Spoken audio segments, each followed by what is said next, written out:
गरीब पर ठंड का कहर। ये कहानी माधव नाम के एक आदमी की है जो अपनी पत्नी रूपा के साथ सीतापुर गांव में रहता था। माधव गांव में खेती करता था और लगान के रूप में गांव का सेठ फसल का आधे से ज्यादा हिस्सा ले जाते थे और बाकी जो बचता था उसी से माधव को खेती का खर्च और घर का खर्च चलाना पड़ता था। एक दिन माधव की पत्नी रूपा घर का काम कर रही थी। तभी माधव उसके पास आता है। रूपा, वो सेठ का आदमी लगान लेने आया है। जो तुम्हें मैंने पैसे दिए थे वो मुझे दे दो, लगान दे देता हूँ। अरे 3 ही तो रुपए हैं, और वैसे भी वो पैसे तो ठंड से बचने के लिए रखे हैं ना। आपने कंबल भी तो लाना है, तभी जाड़े के दिनों में खेत में सोया जाएगा ना। उसका बाद में देख लेंगे कुछ ना कुछ, लेकिन अभी लगान नहीं दिया तो वो गले पड़ जाएगा। बताओ तो क्या देखोगे, और कहाँ से आएंगे पैसे कंबल के लिए। कोई खैरात में तो देकर जाएगा नहीं, और कंबल के बिना इतनी ठंड में खेत में रात कैसे कटेगी। पुराना कंबल तो जगह जगह से फटा हुआ है। इनका सही है, काम हम करें ठंड में और हम मरें, और पैसे ये लेकर जाएं।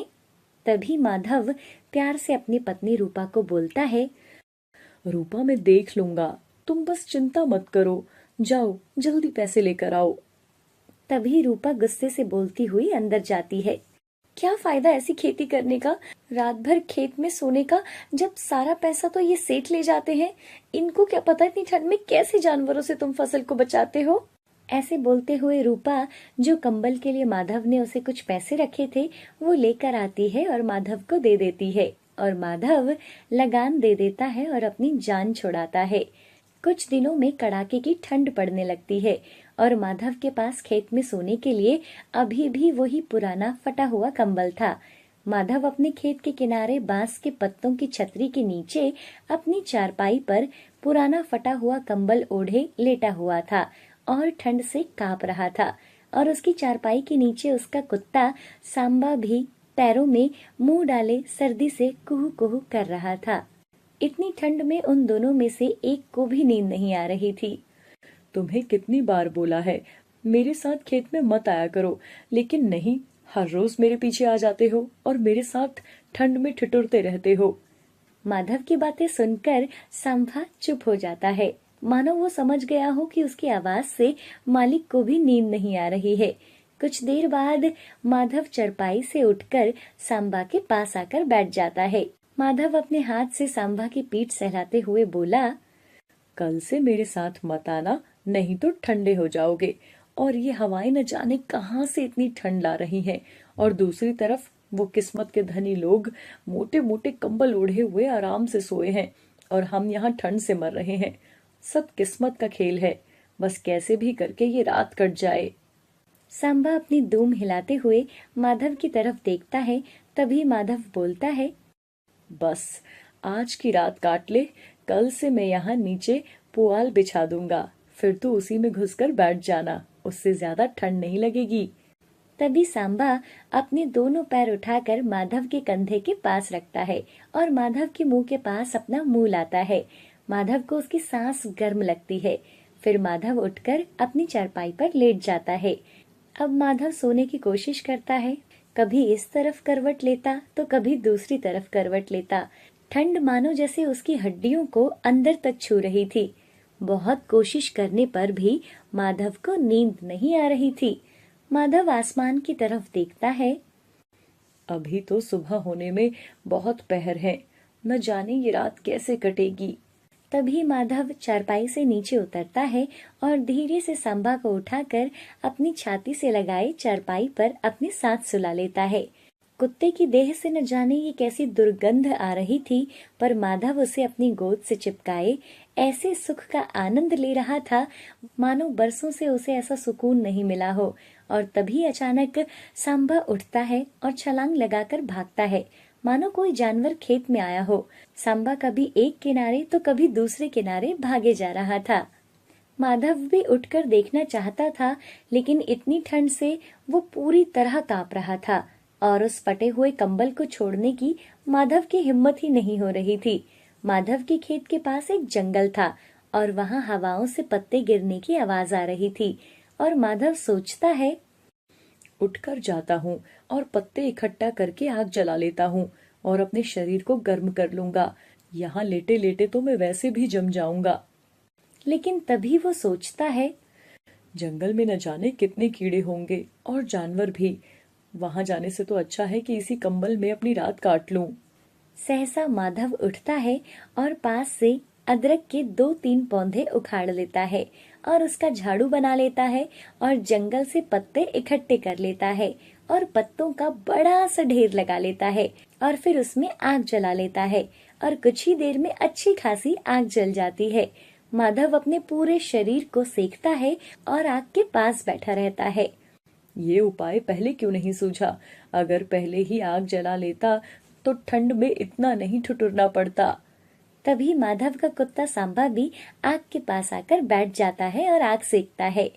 तभी माधव कुत्ते को बोलता है, क्यों, अब तो ठंड नहीं लग रही ना तुम्हें? देखो मैंने आग जलाई है, पूरा शरीर सेक ले अब तू भी। सांबा अपनी दूम हिलाता हुआ माधव को देखे जा रहा था। तभी थोड़ी देर के बाद आग जलना बंद हो गई थी और अब सारी पत्तियों का ढेर भी जल गया था। बीच बीच में हवाओं से उस आग के ढेर से आग जल रही थी, लेकिन अभी भी वो लोग आग सेक रहे थे। माधव अपना पुराना फटा हुआ कंबल ओढ़े आग के पास बैठा ही रहता है। तभी अचानक से जानवरों के चलने की आवाज आने लगी और सांबा उठकर खेत की ओर भागा। माधव को भी ऐसा लगा मानो नीलगाय का झुंड उसके खेत के पास आ गया हो, लेकिन ठंड इतनी थी कि उसकी आग के पास से उठने की हिम्मत ही नहीं हो रही थी और वो खुद को समझाते हुए बोलता है, सांबा यही खेत में होगा। वो नील गायों को खेत में आने ही नहीं देगा और उनको भगा देगा। तभी माधव को ऐसा आभास हो रहा था कि नीलगाय उसके खेत में चर रही है, लेकिन एक बार फिर ठंड उसे उठने नहीं देती। एक पल के लिए वह हिम्मत करके उठता भी है, लेकिन तभी ठंडी हवाएं उसके पूरे शरीर को ठंडा कर देती है और वह वापस से आग के पास बैठ जाता है। ठंड ने मानो उसे पूरी तरह जकड़ दिया था और माधव आग के पास से उठ ही नहीं पा रहा था। उधर सांभा नील गायों पर भौंके जा रहा था, लेकिन नील गायों का वो झुंड माधव के खेतों की सारी फसल चुगता जा रहा था। आग के पास बैठे बैठे माधव को पता ही नहीं चला कि उसे कब नींद आ गई और वह वहीं आग के पास गर्म जमीन पर सो गया और नील गाय पूरा खेत खाली कर गई। माधव को सोए हुए बहुत देर हो गई थी और सुबह का सूरज सर पर चढ़ आया था। तभी माधव की पत्नी रूपा खेतों में आ जाती है और वो माधव से बोलती है, देखो कैसे घोड़े बेचकर सो रहे हो, सूरज सर पर चढ़ आया है, नीलगाय पूरा खेत चुग गई और तुम यहाँ सोए हो। तभी माधव उठकर देखता है, तुम यहाँ? क्या तुम खेत में गई थी? और नहीं तो क्या, तुम तो यहाँ आराम से सोए हो। चलो खेत में चलकर देखो, सारा खेत साफ हो गया है। जब माधव खेत में जाकर देखता है तो खेत पूरा खाली था और सारी फसल नीलगाय साफ कर चुकी थी। क्या फायदा हुआ इतने समय से खेत में सोने का, एक दिन में सारा खेत खाली करवा दिया, अब क्या करेंगे। माधव मन ही मन खुश हो रहा था। उसे अपनी फसल बर्बाद होने का दुख नहीं था। वो तो मन ही मन ये सोचकर खुश हो रहा था, चलो अब जान तो छूटी, कम से कम अब इतने जाड़े में खेत में नहीं सोना पड़ेगा। गरीब माँ की 3 बेटियां। मधुबनपुर के गांव में एक लक्ष्मी नाम की बूढ़ी महिला रहती थी। उसकी 3 बेटी थी, सोना, मोना, पायल। लक्ष्मी का पति बहुत साल पहले एक हादसे में मर गया था, जिसके बाद से लक्ष्मी अकेले पड़ गई थी और तीनों बेटियों की परवरिश लक्ष्मी ने अकेली ही की। लक्ष्मी बहुत गरीब थी और खाने के लिए एक समय का भोजन का इंतजाम भी बहुत मुश्किल से वो कर पाती थी। वो घर घर जाकर लोगों का काम करती थी।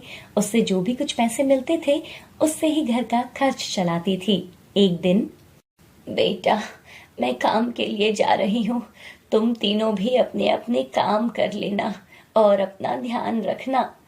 हाँ हाँ माँ, फिक्र मत करो, हम सारे काम कर लेंगे, हम तीनों अपना ध्यान भी रख लेंगे। हाँ माँ। माँ आज मैं भी आपके साथ काम पर चलती हूँ और आपकी मदद करवा दूंगी। नहीं मेरी बच्ची, मैं कर लूंगी, तुम मेरी फिक्र मत करो बेटा, मुझे पता है तुम मुझसे बहुत प्यार करती हो, इसलिए मेरी मदद करना चाहती हो ना। अब हम बड़े हो गए हैं ना माँ, अब आपको घर में ही रहना चाहिए और आपको आराम करना चाहिए। अब हम जाकर आपके बदले का काम कर सकते हैं। नहीं बेटा, मुझे ही ये काम करने दो। मैं चाहती हूँ कि तुम्हें ये काम कभी ना करना पड़े। मेरी बच्चियों, अब तो तुम्हारी शादी की भी उम्र होती जा रही है। मुझे तो समझ नहीं आ रहा कि मैं तुम्हारी शादी कैसे कर पाऊंगी। माँ अब फिक्र मत करो, सब देखा जाएगा। ऐसा कहकर लक्ष्मी काम पर चली जाती है और अपने काम में लग जाती है। यहाँ घर पर सोना और मोना दोनों ही पायल से बहुत ज्यादा चिढ़ती थी, क्योंकि लक्ष्मी अपनी छोटी बेटी पायल से बहुत प्यार करती थी। सोना और मोना हमेशा ही लक्ष्मी के जाने के बाद पायल से सारा घर का काम करवाते थे, पर लक्ष्मी को इस बात की बिल्कुल भी खबर नहीं थी और उसे अपनी बेटियों पर बहुत विश्वास था और वो तीनों को ही बहुत प्यार करती थी। मोना देख रही है ना, दिन पर दिन ये माँ से कितना चिपकती जा रही है। जब देखो माँ को मक्खन लगाती रहती है। माँ भी इसकी बातों में आकर इससे ही प्यार करती है, हमसे नहीं करती। हाँ बहन, ये तो मैंने भी देखा है, कैसे ये अपनी चिकनी चुपड़ी बातों में माँ को फंसा लेती है और माँ भी इसकी बातों में आकर इसी से प्यार करती है। हमको ना इसके लिए कुछ करना होगा। हाँ बहन। वो दोनों ही कुछ ना कुछ सोचने लगते हैं और रात को लक्ष्मी घर पर आती है। सोना अपनी माँ को फंसाने की कोशिश करती है। माँ तुम थक गई होगी ना, क्यों ना मैं आपके पैर दबा दूं, जिससे आपके पैरों में दर्द नहीं होगा। और माँ मैं आपका सर दबा दूंगी। अरे नहीं मेरी बच्चियों, इसकी जरूरत नहीं है, मैं बिल्कुल ठीक हूँ। अच्छा ये बताओ तुमने खाना खाया या नहीं? हाँ हाँ माँ, हम सबने खाना खा लिया है, बस एक आप ही रह गए हो। माँ आप हाथ मुंह धो लो, मैं खाना लेकर आती हूँ। हाँ बेटा ठीक है। ऐसा कहकर लक्ष्मी हाथ मुंह धोने चली जाती है। सोना और मोना दोनों ही अपनी माँ को मक्खन लगाने की कोशिश करते हैं। खाना खाने के बाद लक्ष्मी सोने के लिए जा रही थी। फिर वो बोलती है, माँ आपका सर या पैर दबा दूं क्या? मेरी बच्ची, जब तुम इतना ही बोल रही हो तो ठीक है, दबा दो। ऐसा कहकर लक्ष्मी सोना और मोना को अपना पैर और सर दबाने के लिए हाँ बोल देती है। कुछ देर तक जब दोनों हाथ और पैर दबा रहे होते हैं तो वो थक जाते हैं और अपनी माँ से बोलते हैं, माँ दर्द खत्म हो गया क्या? मैं थक गई हूँ। बेटी अभी तो तूने शुरू ही किया था, तू इतनी जल्दी थक गई।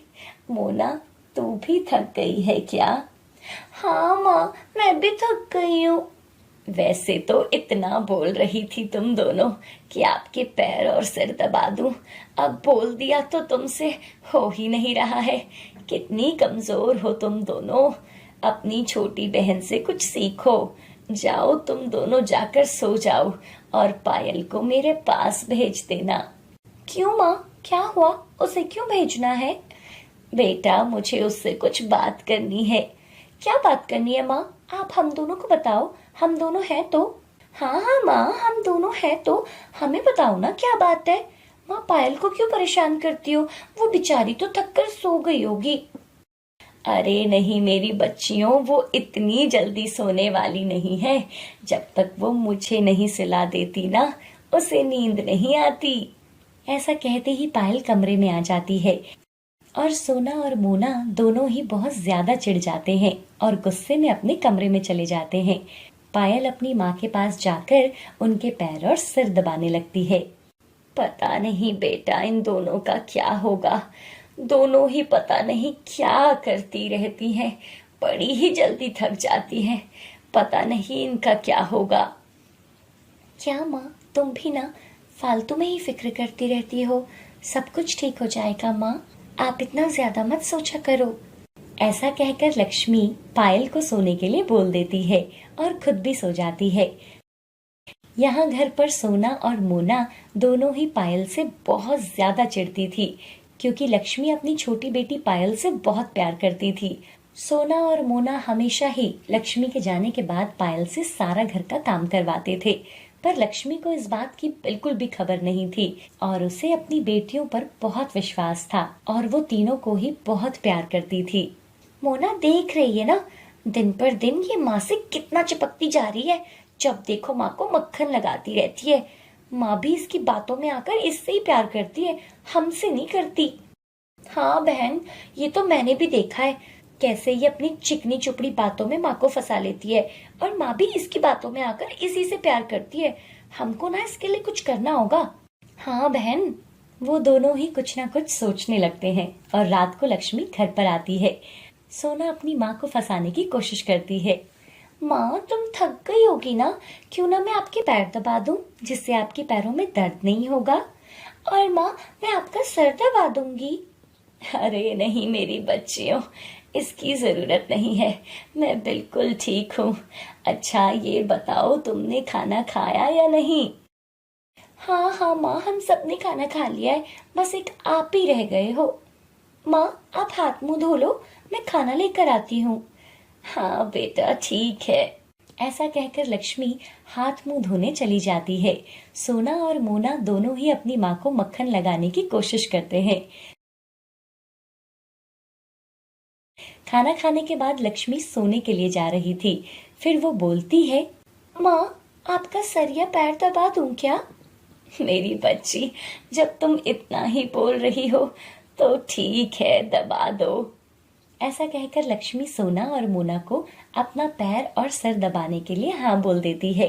कुछ देर तक जब दोनों हाथ और पैर दबा रहे होते हैं तो वो थक जाते हैं और अपनी माँ से बोलते हैं, माँ दर्द खत्म हो गया क्या, मैं थक गई हूँ। बेटी अभी तो तूने शुरू ही किया था, तू इतनी जल्दी थक गई।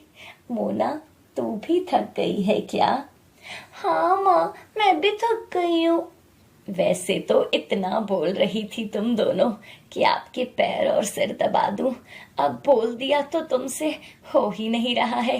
कितनी कमजोर हो तुम दोनों, अपनी छोटी बहन से कुछ सीखो।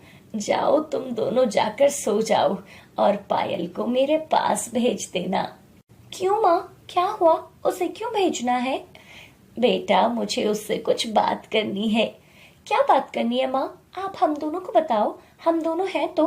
हाँ हाँ माँ हम दोनों हैं तो, हमें बताओ ना क्या बात है। माँ पायल को क्यों परेशान करती हो, वो बेचारी तो थक कर सो गई होगी। अरे नहीं मेरी बच्चियों, वो इतनी जल्दी सोने वाली नहीं है। जब तक वो मुझे नहीं सुला देती ना, उसे नींद नहीं आती। ऐसा कहते ही पायल कमरे में आ जाती है और सोना और मोना दोनों ही बहुत ज्यादा चिढ़ जाते हैं और गुस्से में अपने कमरे में चले जाते हैं। पायल अपनी माँ के पास जाकर उनके पैर और सिर दबाने लगती है। पता नहीं बेटा इन दोनों का क्या होगा, दोनों ही पता नहीं क्या करती रहती हैं, बड़ी ही जल्दी थक जाती हैं। पता नहीं इनका क्या होगा। क्या माँ तुम भी ना फालतू में ही फिक्र करती रहती हो, सब कुछ ठीक हो जाएगा माँ, आप इतना ज्यादा मत सोचा करो। ऐसा कहकर लक्ष्मी पायल को सोने के लिए बोल देती है और खुद भी सो जाती है। लक्ष्मी के सभी आस पड़ोस में रहने वाले लोग पायल की बहुत तारीफ करते रहते थे और हमेशा पायल की ही बात किया करते थे। अगर लक्ष्मी के घर में कोई भी मेहमान आता तो वो भी पायल की तारीफ किया करता था। इस बात से मोना और सोना भी बहुत गुस्सा हो जाते थे। पायल सभी के साथ ही बहुत अच्छा बर्ताव करती थी और सबकी सेवा करती थी। इस वजह से सभी उससे बहुत खुश रहते थे। एक दिन सोना और मोना इस बात से बहुत गुस्सा हो जाते हैं और वो दोनों ही कुछ सोचने लगते हैं। बेटा मैं काम के लिए जा रही हूँ, तुम सभी अपना ध्यान रखना, ठीक है बेटी, और पायल का भी ध्यान रखना। मोना देखा, माँ अभी भी उसका ख्याल रखने के लिए बोल रही है। हाँ बहन, पता नहीं इसमें ऐसा क्या है जो सभी इसकी इतनी पढ़ाई करते रहते हैं। लक्ष्मी काम के लिए चली जाती है और वो पूरे दिन काम की तलाश करती है, पर उसे आज कहीं भी काम नहीं मिलता और वो निराश होकर घर आ जाती है। फिर पायल अपनी माँ से पूछती है, माँ क्या हुआ, तुम उदास क्यों हो। बेटा आज कहीं भी काम नहीं मिला, क्या करूं मैं, ऐसे तो कुछ भी खाने के लिए नहीं बचेगा और फिर हम खाएंगे कहाँ से। माँ, आप इतनी फिक्र क्यों करती हो? भगवान पर भरोसा है ना माँ, वो सब कुछ ठीक करेंगे। आप ज्यादा फिक्र मत किया करो माँ। और फिर बहुत दिन हो जाते हैं, घर में कुछ भी खाने के लिए नहीं होता। सभी का भूख से बहुत बुरा हाल हो जाता है। सभी बहुत ज्यादा दुखी और निराश हो जाते हैं। पायल से भी ये सब नहीं देखा जाता और वो घर से बाहर कुछ खाने की तलाश में और काम की तलाश में निकल पड़ती है। पायल बहुत से घरों में काम के लिए पूछती है, लेकिन उसे कहीं भी काम नहीं मिलता। फिर वो हार मानकर एक जगह बैठकर रोने लगती है। तभी एक राजकुमार की नजर उस पर पड़ती है और वो उसके पास जाता है और पूछता है, क्या हुआ, तुम ऐसे निराश क्यों बैठी हो? मेरी माँ और मेरी बहनों ने बहुत दिनों से कुछ नहीं खाया है और सभी भूख से बेहाल हो रहे हैं। ऐसा ही रहा तो सभी बीमार हो जाएंगे। आप फिक्र ना करें, आप मुझे अपने साथ ले चलें। पायल उसे अपने साथ ले जाती है। जब राजकुमार पायल के घर जाकर सबकी हालत देखता है तो उसको सभी पर बहुत दया आती है और वो उन सभी के लिए खाना लेकर आता है और पायल की माँ लक्ष्मी से पायल से शादी करने के लिए पायल का हाथ मांगता है। राजकुमार पायल को बहुत पसंद करने लगता है और पायल की शादी राजकुमार से हो जाती है। फिर सभी हमेशा खुश रहते हैं और उन्हें फिर कभी भी किसी चीज की कोई कमी नहीं होती।